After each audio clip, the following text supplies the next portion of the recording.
Hello everybody, welcome to iExamBee. Embrace the iExamBee learning experience. In this video today, I am going to tell you in detail everything about IBPS SOIT exam. IBPS SOIT 2024 is expected in November and December. Prelims in November, mains in December. Notification is expected somewhere in August. In this video, I am going to discuss in detail about the eligibility, the career progression, salary related information, exam pattern, cutoffs, vacancy trend, everything. So stay tuned with me till the end of the video. First of all, let's discuss the important dates. As per IBPS calendar of 24-25, specialist recruitment is mentioned over here. The preliminary exam is on 9th of November and the mains examination is on 14th of December. Then coming to the eligibility in IBPS SOIT. For IT officer post, age should be between 20 and 30 years. Education qualification requires 4 years engineering or technology degree in computer science, computer application, information technology, electronics, electronics telecommunication, electronics and communication, electronics and instrumentation. Or you should have a postgraduate degree in any of these or graduate having passed DOE ACC level. So this is the eligibility. Coming to your vacancy trend. The number of vacancies for IT officer have been changing over the past 4 years. As you can see, in 2020 there were 76 vacancies. In 2021 only 20 vacancies were there. In 2022 220 vacancies were there for this recruitment, and in 2023 120 vacancies were there. So many vacancies for IT officer recruitment in various banks. Then let's move ahead and talk about the career growth. When you join any public sector bank as an IT officer, you join at assistant manager post as scale 1 officer, and you have an opportunity to go up to scale 7 general manager post. Now this promotion can happen every 3 years through fast track process. आपको एक internal exam देना होगा और उसके बाद आपका एक internal interview होगा, and then if you clear the exam, the interview, you can move to scale 2 post. अब आगे बात करते हैं सैलरी की. With the revision in the wages after 12th bipartite settlement, now the basic is rupees 48,480 at the time of the joining. You'll get dearness allowance nearly 10,000 plus minus few thousands. Then you get house rent allowance or lease rent. The house rent allowance is usually 7 to 9% of your basic pay, and lease rent amount can vary from 8,000 to 24,000 depending upon the city where you are posted. Then you have special allowance, which is usually 16.4% of the basic pay. City compensatory allowance, location allowance, depends upon in which cities you are posted. Then there is learning allowance. In addition to all these, you have many perks and allowances. Here, petrol, cleaning, newspaper, mobile bill reimbursement is on a monthly basis. Medical allowance is on an annual basis. Entertainment allowance is annual basis. Bag purchase, mobile purchase is once in 3 years. Leave fare concession is once in 4 years.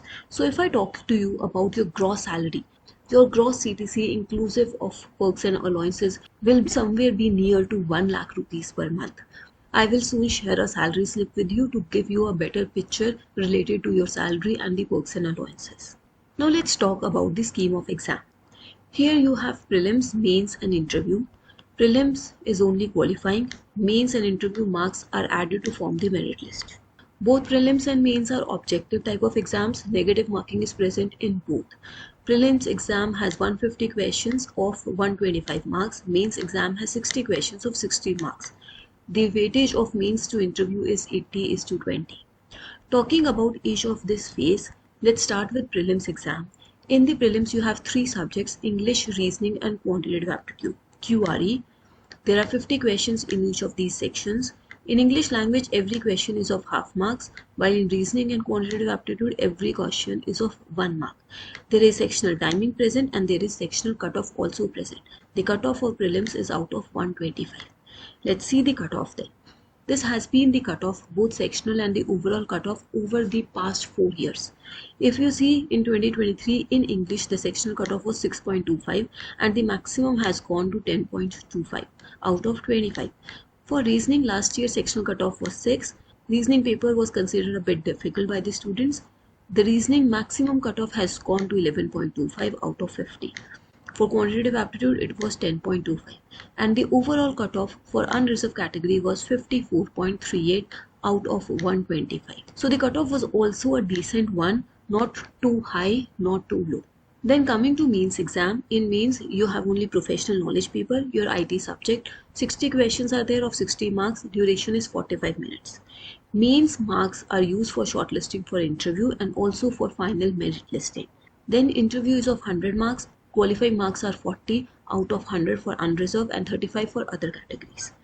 Coming at the cutoff of mains and overall cutoff, out of 60, over the past 3 years, this has been the mains cutoff. Mains cutoff has been very less. Out of 60, only 14.75 was the cutoff last year. 13.75 in 2022 and 10.5 in 2021. So cutoff has been very less. Final cutoff out of 100 was 39.47. The weightage criteria is there. Mains has 80% weightage and interview has 20% weightage. That means these 14.75 marks are converted into 80% weightage by multiplying with 80 by 100. 14.75 upon 60 into 80 by 100 will give you 19.67. This becomes your weighted marks. And then interview marks are added to it. Let's say a student got 80 out of 100 in interview. This is given 20% weightage. This becomes 16. So if you add 19.67 to 16, that will form 35.67, which is less than the cutoff. So in mains, you have to target little bit higher marks. I will suggest target somewhere near 30 marks, 25 to 30 to be in the safer zone because the cutoff can increase. Keeping this in mind, target somewhere 30 marks in mains and you will be comfortable.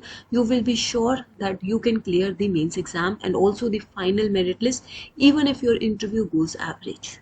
So these were all the important details. I haven't discussed the syllabus. If you're not aware of the syllabus for this exam, you may ask in the comment box and I'll try to make a video on the syllabus. If you have any other doubts, you can also mention them in the comment below. You can also check out our IBPS SOIT comprehensive online course. This will help you in the preparation of upcoming IBPS SOIT exam. You will get preparation, study material, questions, mock tests for prelims, for mains. You will also get interview guidance. You will be able to join the live classes and interact with the faculty and also watch the live class recordings again. You have full-length practice tests also available in the course. So if you want any form of guidance, preparation material to prepare for upcoming IBPS SOIT exam, you can check out our course. That's all for now. We at iExamBee help you prepare 50% faster with a crisp and concise content. Subscribe to our channel. Stay tuned. Thank you.